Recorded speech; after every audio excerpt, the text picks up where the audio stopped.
अस्सलाम वालेकुम students, how are you. अल्लाह ताला आपको अपनी रहमतों के साए में रखे और आपको सेहत तंदुरुस्ती दे।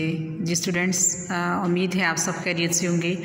लास्ट लेक्चर में हमने गज़ल शुरू की थी और उसके 3 अशार हम पढ़ चुके। तो स्टूडेंट्स, आज हम वही गज़ल हमारी है, दिले नदा तुझे हुआ क्या है, आखिर इस दर्द की दवा क्या है। इसमें आज हम शेर नंबर 4 से तशरीह हम पढ़ेंगे। शेर नंबर 3 तक हम पढ़ चुके हैं। शेर नंबर 4 से हम स्टार्ट करते हैं। बिस्मिल्लाहिर्रहमानिर्रहीम। फर्स्ट ऑफ ऑल, हमको उनसे वफ़ा की है उम्मीद जो नहीं जानते वफ़ा क्या है। जी, इसमें मुश्किल फाज हैं। वफ़ा, खैर ख्वाही यानी मोहब्बत, उम्मीद, आरज़ू, तवक्का। और स्टूडेंट्स, इसका मफ़हूम कुछ यूँ होगा, हम उनसे वफ़ा की उम्मीद लगाए बैठे हैं जो वफ़ा के मतलब को भी नहीं जानते। इसकी तशरीह की तरफ चलते हैं। बिस्मिल्लाहिर्रहमानिर्रहीम। इसकी तशरीह में स्टूडेंट्स, इसमें शायर कहता है कि हमें उन लोगों से भी वफ़ा की उम्मीद है, यानी प्यार की उम्मीद है, मोहब्बत की उम्मीद है जो वफ़ा के मानी तक नहीं जानते, यानी कि जिनको पता ही नहीं है कि वफ़ा होती क्या है, मोहब्बत क्या है, प्यार क्या है, फिर भी मेरा दिल जो है उसी से ही वफ़ा की उम्मीद लगाए हुए है, वफ़ा की उम्मीद रखता है कि आखिर कभी ना कभी तो जो है वो मेरी इस उम्मीद पर पूरा उतरेंगी।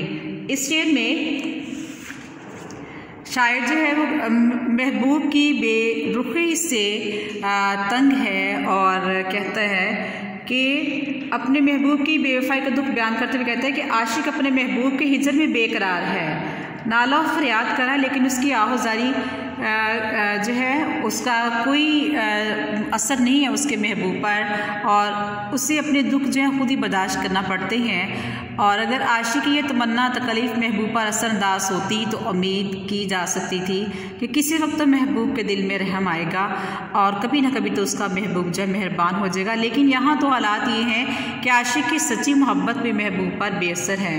और इसमें शायर कहता है कि उसका महबूब हमेशा से जफ़ा करता आया है, यानी वो वफ़ा का लफ्ज़ ही नहीं जानता, वो सिर्फ जफ़ा को ही जानता है, यानी जुल्म करना जानता है और मेरी सादगी के साथ जो है वो वफ़ा नहीं करता। इसमें दूसरी तरफ वो कहता है कि महबूब के बेवफ़ाई जो है और उसके जुल्म सितम जो है वो मैं सब्र व तहम्मुल से बर्दाश्त करता रहा, लेकिन अब मुझे उनसे ताहट महसूस होने लगी है। अब मैं थक चुका हूँ, मेरी बर्दाश्त जो है वो कम होती चली जा रही है और महबूब जो है कभी मुझसे मोहब्बत से पेश आता ही नहीं है, उसकी ज़िंदगी में मेरी कोई अहमियत ही नहीं है। मेरी इतनी ज़रा वफ़ा के बदले मेरे खुलूस और सच्चाई के जवाब में भी उसकी बेवफ़ाई करना इस बात की अक्कासी करता है कि वो लफ्ज़ वफ़ा से आशना ही नहीं, यानी वो जानता ही नहीं कि मोहब्बत क्या है, प्यार क्या है, और उसे इल्म ही नहीं कि प्यार किसे कहते हैं। इसमें हवाला जात के लिए शेर है। नंबर 1, सारी दुनिया के हैं वो मेरे सिवा, मैंने दुनिया छोड़ दी जिनके लिए।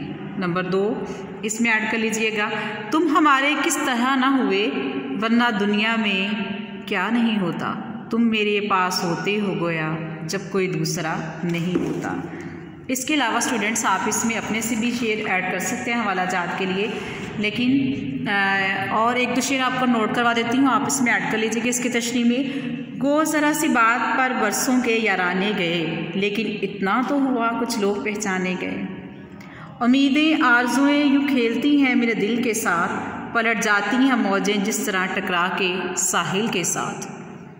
नेक्स्ट है, तसव्वुर में चले आओ ज़रा दीदार ही कर लें, तमन्ना तुमसे मिलने की तो पूरी हो नहीं सकती।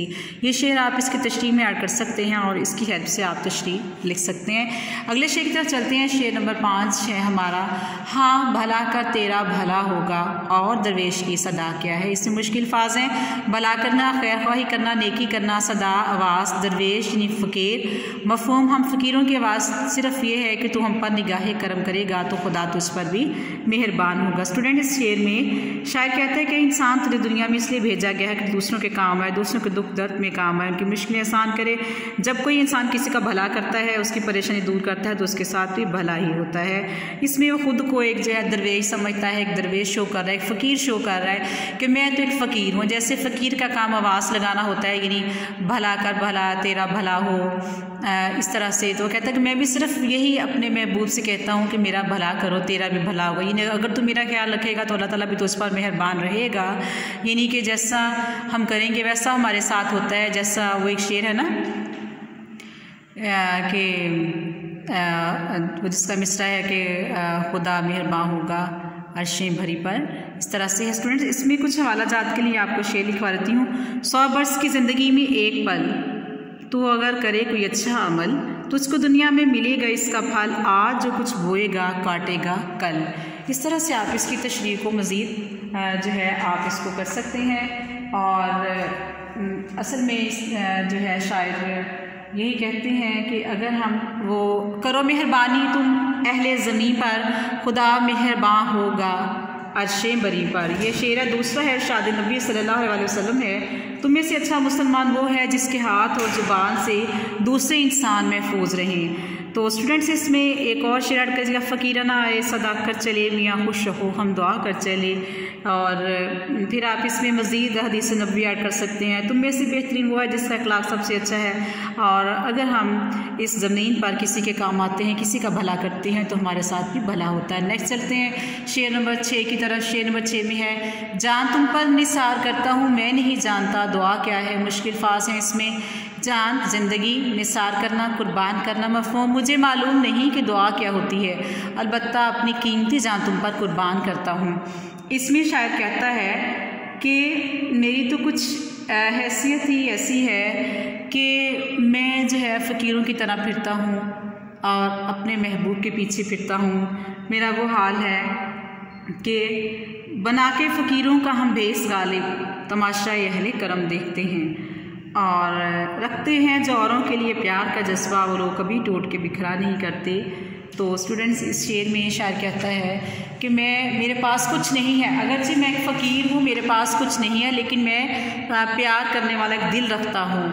और मैं यही कहता हूँ कि अगर मेरे साथ भला करोगे तो तेरा भी भला होगा, तेरे लिए भी आसानियाँ होंगी। और जब आसानियाँ होंगी कि मेरे पास सिर्फ अपनी एक जान है, अगर तू कहे तो मैं अपनी जान भी तुम पर कुर्बान करने के लिए तैयार हूँ, यानी मैं अपनी कीमती जान भी तुम पर कुर्बान कर सकता हूँ, लेकिन सिर्फ तू मेरी तरफ जो है मुतवज्जो, मैं सिर्फ तेरी तवज्जो चाहता हूँ, कुछ कहना चाहता हूँ, कुछ हाल अपना सुनाना चाहता हूँ। लेकिन महबूब है कि वो मेरी तरफ से बिल्कुल बेजार नज़र आता है और वो कहता है कि मैं अपने महबूब को खुश खरम देकर मुझे भी खुशी और जो है वो खुशी मिलेगी और मेरी सारी हसरतें पूरी हो जाएंगी, यहाँ तक कि मैं अपनी जान तक कुर्बान करने के लिए तैयार हूँ। यानी आशिक की कैफियत बहुत खूबसूरत अंदाज में इस शेर में बयान की गई है और इंसानी फितरत की सबसे बड़ी हसीन अंदाज में कासी की गई। इंसानी फितरत यानी महबूब की याद से दिल बेकरार है और उसकी ख्वाहिश है कि काश मेरी ये निगाह नकारा ज़िंदगी जो है किसी के काम आ जाए। इसका सबसे बड़ा इस्तेमाल ये मैं इसे महबूब के कदमों में ख़त्म कर दूँ, निछावर कर दूँ, कुर्बान कर दूँ, अपने आप को ख़त्म कर दूँ। इट मीन्स कि मैं अपनी सारी की सारी वफ़ाएँ उसके लिए कुर्बान करने के लिए तैयार हूँ। इसमें शेर ऐड कर लीजिएगा, तेरे इश्क की इंतहा चाहता हूँ, मेरी सादगी दे क्या चाहता हूँ। जान दी हुई उसी की थी, हक़ तो ये है कि हक़ अदा ना हुआ। इसी तरह आप इसमें स्टूडेंट मज़ीद शेर ऐड कर सकते हैं इस शेर में और हवाला जात के साथ आप इसकी तशरीह को और ज़्यादा अच्छे अंदाज में लिख सकते हैं। एक दो शेर आप और नोट कर लीजिएगा इसमें, जब आप अपनी कॉपी पर राइट करेंगे, राइट करते हुए आप इसमें ऐड कर लीजिएगा। हमने माना कि तो गाफिल ना करोगे, लेकिन खाक हो जाएंगे हम तुमको ख़बर होने तक। नेक्स्ट है, सबको प्यारी है ज़िंदगी, लेकिन तुम हमें ज़िंदगी से प्यारे हो। आखिरी शेर है इसमें हवाला जात के लिए, मौत से कह दो जान भी हाजिर है, शर्त है कि तेरे भेस में आए। जी स्टूडेंट्स, ये आपके आज 6 अशआर मुकम्मल हो चुके हैं। आप इनको तशरीह के साथ अपनी कॉपी पर राइट कर लीजिएगा और राइटिंग के दौरान अगर आपको कोई मीनिंग समझ में ना आ रहा हो, if you have any problem, any confusion, then you will discuss me students. Okay जी, टेक केयर, अल्लाह हाफिज़।